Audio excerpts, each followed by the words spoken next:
अस्सलाम वालेकुम। आज हम ऑस्ट्रेलिया में टैक्स रिटर्न फाइल करने के पूरे प्रोसेस को समझेंगे। मकसद ये है कि इसे इतना आसान बना दिया जाए कि हर कोई इसे कॉन्फिडेंस के साथ खुद कर सके।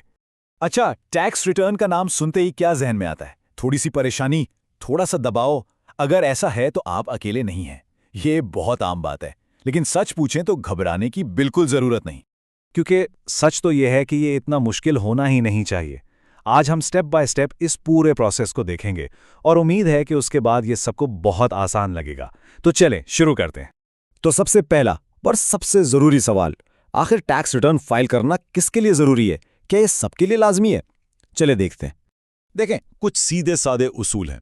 अगर किसी की सालाना आमदनी टैक्स फ्री थ्रेशोल्ड, जो कि तकरीबन $18,200 है, इससे ज्यादा है तो रिटर्न फाइल करना पड़ता है।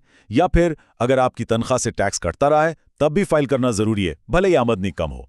इसके अलावा अगर आपको कोई रिफंड क्लेम करना है या कहीं और से भी आमदनी आ रही है, जैसे कोई छोटा मोटा काम या इन्वेस्टमेंट, तब भी फाइल करना होगा। और हाँ, कभी कभी ऑस्ट्रेलियन टैक्सेशन ऑफिस यानी ATO खुद भी कह सकता है कि रिटर्न फाइल करें।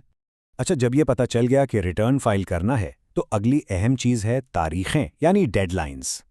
2025-26 के माली साल के लिए कौन सी तारीखें याद रखनी है, आइए उन पर एक नज़र डालते हैं। तो ये टाइमलाइन बहुत आम है। देखें, माली साल 1 जुलाई 2025 से शुरू होकर 30 जून 2026 को ख़त्म होगा।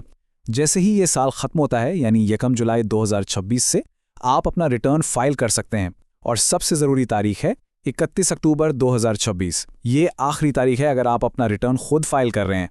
इस तारीख को बिल्कुल नहीं भूलना।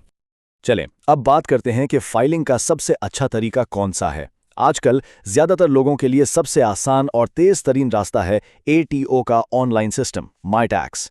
अब सवाल यह है कि ये इतना बेहतर क्यों है? या आप दोनों तरीकों का मुवाजना देख सकते हैं। एक तरफ है माई टैक्स, जो कि बिल्कुल मुफ्त है और ये बहुत तेज़ भी है क्योंकि इसमें आपकी काफ़ी मालूमात पहले से ही मौजूद होती हैं। दूसरी तरफ है टैक्स एजेंट्स। अगर आपके मामला थोड़े पेचीदा हैं, जैसे कोई बिजनेस है या प्रॉपर्टी से किराया आता है, तो एजेंट बेहतर हो सकता है, लेकिन हाँ, उसकी फीस होती है। तो अगर आपकी सूरत हाल सीधी सादी है तो माई टैक्स से बेहतर कुछ नहीं। तो ये प्री फिल क्या चीज़ है? ये माई टैक्स का समझें जादुई फीचर है। इसका मतलब ये है कि जब आप अपना रिटर्न शुरू करते हैं तो ATO का सिस्टम आपके एम्प्लॉयर से, आपके बैंक से और दूसरे सरकारी इदारों से आपकी मालूमात खुद ही उठाकर आपके फॉर्म में भर देता है। इससे ना सिर्फ वक्त बचता है बल्कि गलतियों का इम्कान भी बहुत कम हो जाता है। यहाँ एक बहुत काम की बात है।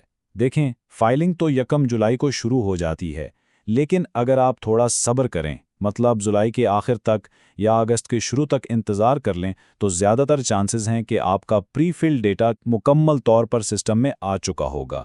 इससे आपका काम और भी आसान हो जाएगा। तो ठीक है, अब सीधा चलते हैं प्रोसेस की तरफ। माई टैक्स के जरिए अपना रिटर्न फाइल करना कैसा है? आप हैरान होंगे कि ये सिर्फ 5 बहुत ही आसान स्टेप्स का काम है। तो करना क्या है? सबसे पहले अपने MyGov अकाउंट में जाएं और उसे ATO से लिंक करें। फिर ATO वाले सेक्शन में जाकर लॉज अ रिटर्न पर क्लिक करें। इसके बाद सिस्टम को थोड़ा वक्त दें ताकि वो आपका सारा डेटा प्रीफिल कर दे।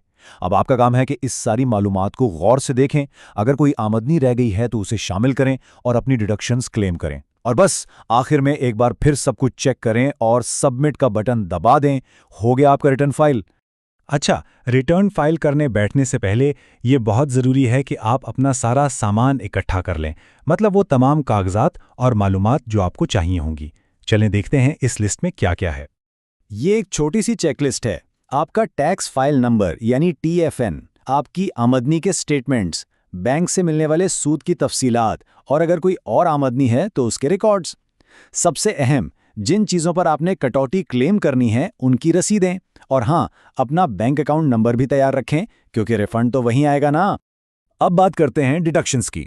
ये वो काम से जुड़े अखराजात हैं जिन्हें आप अपनी टैक्स देने वाली आमदनी से माइनस कर सकते हैं, जिससे आपका टैक्स कम हो जाता है, जैसे कि काम की यूनिफॉर्म, औजार या होम ऑफिस के अखराजात, या फिर अपनी जॉब से मुताल्लिक कोई कोर्स किया हो या किसी रजिस्टर्ड खैराती इदारे को अतिया दिया हो।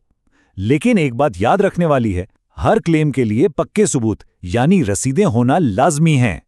चलें जी, अब हम बिल्कुल आखिर में हैं। यहाँ कुछ बहुत ही अहम बातें हैं, कुछ वार्निंग्स हैं जिनका ख्याल रखना ज़रूरी है ताकि कोई गलती ना हो और कोई जुर्माना ना लगे। ये बात बहुत बहुत अहम है। भले ही सिस्टम ने आपका सारा डेटा खुद भर दिया हो, आखिर में उसकी दुरुस्ती को चेक करना आपकी अपनी जिम्मेदारी है।